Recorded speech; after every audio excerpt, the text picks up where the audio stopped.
안녕하세요, 여러분. 제복이 존중받는 사회를 위해서 노력하는 유튜버 멋진 창창입니다. 이제는 보온에 대해서 얘기를 할 때죠. 아니, 조금 늦었습니다. 실제로 전투 상황이나 혹은 교전 상황에 노출이 되었을 때 신체적 그리고 심리적인 고통을 우리는 이제는 배려를 해야 될 때가 온 거죠. 이 한 장의 사진을 보십시오. 천안함 생존자들입니다. 이분들은요, 대한민국의 영웅이죠. 그런데 이분들이 생존을 하고 나서도 다양한 고통을 겪고 있어요. 신체적 혹은 심리적으로 고통을 겪고 있는 거죠.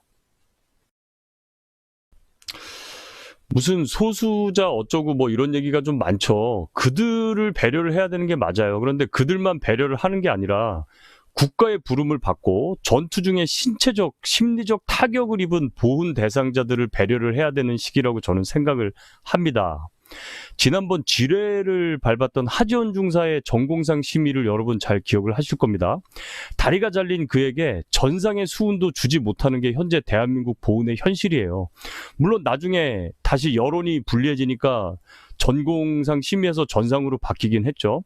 그럼 몸이 성하면 다행인데 이제 마음이 아픈 경우는 어떻게 되는 걸까요? 이 마음이 다치면은요, 마음에도 치료가 필요합니다. 전투 상황에서 무사히 신체적으로는 문제가 없이 극복이 되었다고 하더라도 심리적 고통에 대해서는 누가 보살펴 주겠느냐는 거예요. 여러분, 전투 상황에 노출이 돼 본 적이 있으십니까? 전투 상황에 노출이 되면은요, 전우가 눈앞에서 사라져요. 포탄을 맞고 사라질 수도 있고요.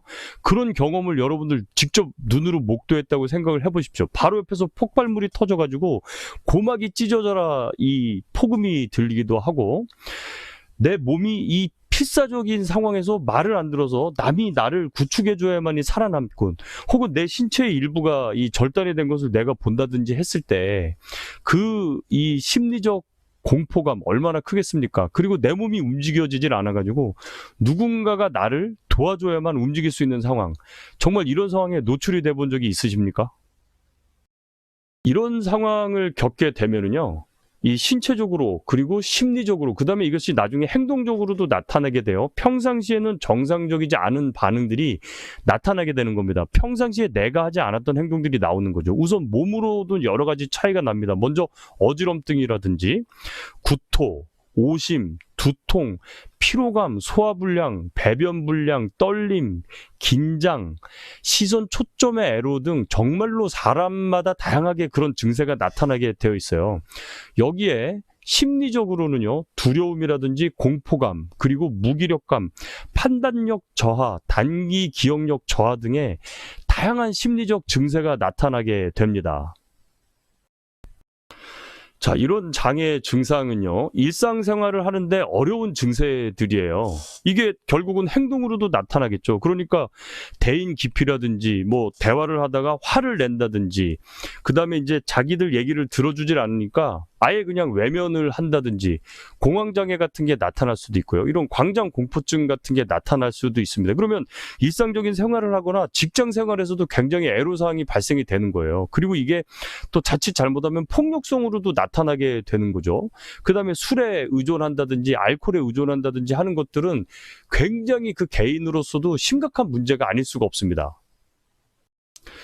전투 상황에 노출이 되면은요, 바로 이런 신체적인 그리고 행동적인 특성들이 나타나게 되는 거예요. 그리고 신체적으로도 극복을 했다 그래도 심리적인 부담이 무조건 나타나게 되는 거죠. 시간이 지나면서 그 환경으로부터 또 이탈해 나가고 나서 자연스럽게 극복이 된다면 그건 좋은 겁니다, 여러분. 자연스럽게 극복이 되는 건 정말 좋은 거죠. 그런데 그게 극복이 안 된다면은요, 어린 나이에 징집이 돼가지고 전투 상황에 노출이 되어서 실제로 자신의 전우가 사망하고 이 전사하는 것을 봤던 이 젊은이들이 과연 시간이 지난다고 해서 그것이 자연스럽게 회복이 된다면 그럼 좋죠. 근데 그게 될 거냐라는 거죠. 이게 그렇게 쉽게만 극복이 된다면 좋은 일이지만 그렇게 되지는 않는다는 거죠. 자, 이렇게 어려운 과정을 극복을 해서 지난 10년간 이 천안함 생존자들은 그걸 극복을 해온 겁니다. 이 사람들이 그런데 또 어려움에 봉착해 있는 거예요. 그게 뭐냐면요, 이 천안함 전우들, 이 생존자들한테 아직도 아직도 비열하고 더러운 댓글들을 달아가지고 이 생존자들의 살을 파고드는 아주 추잡한 심리적인 공격을 한다는 거죠. 그러니까 이분들은요, 그런 고통을 감당하면서 극복해내고 있는 거예요. 그러니까 혼자 스스로가 극복을 하기에도 힘들어 죽겠는데 아주 비열한 공격을 해대는 거죠. 근데 여기에 대해서 방어를 할 수 있는 게 유일하게 대댓글을 다는 거밖에 없는 거예요. 그러면 대댓글을 달면은요, 그것도 2차, 3차 가해가 되는 거죠. 왜냐? 대댓글을 다는 동안에 또 그때 생각이 떠오를 거고 그 비열하고 추잡한 댓글에 대해서 반응을 하다 보면 내 마음의 상처가 또 생기게 되는 거죠. 이거는요, 이 젊은 사람들이 전투에서 생존해온 사람들이 그것들을 극복하기에는 너무 버거운 상황에 놓여 있게 된다는 겁니다. 여러분, 이 일상적인 생활을 못하게 되면은요, 이게 불가능하게 되면 자연스럽게 이게 회피하고 극복을 하다가 어렵게 되면은요, 일상생활에서 일탈할 수도 있지 않습니까? 이거는 정말 안타까운 경우죠.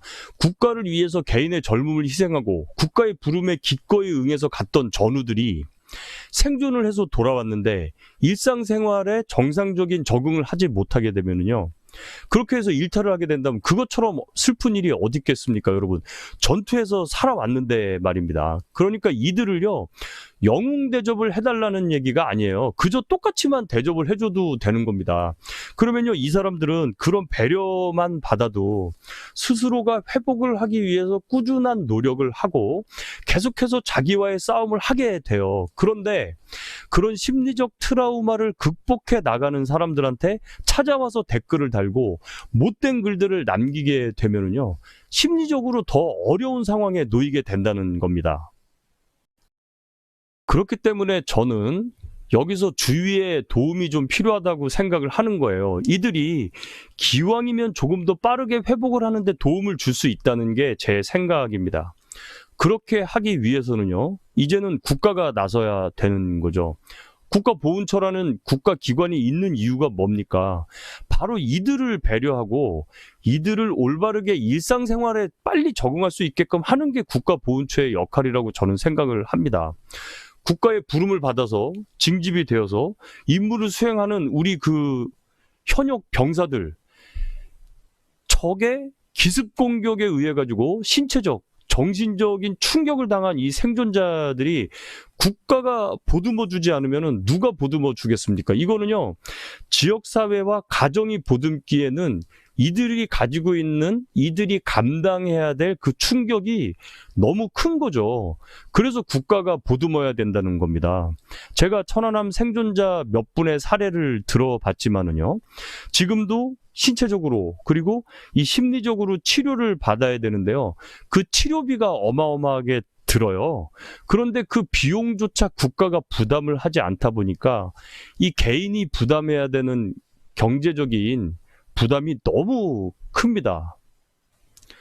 여러분, 군인은 사기를 먹고 산다고 하죠. 언제든지 국가가 나를 지지한다는 생각이 있어야 군인들은 전투력을 발휘를 할 수가 있는 겁니다. 이들의 전투력으로 국가가 유지가 되고 지탱이 되는 겁니다. 나라를 지키려는 이 군인의 의지를 국가가 지켜주지 않으면요, 그거는 나라가 무너질 수밖에 없는 상황이 되는 겁니다. 즉, 이 국가를 지키겠다는 군인의 의지를 지켜주는 것이 바로 보훈처의 역할이라고 저는 생각을 하는 겁니다.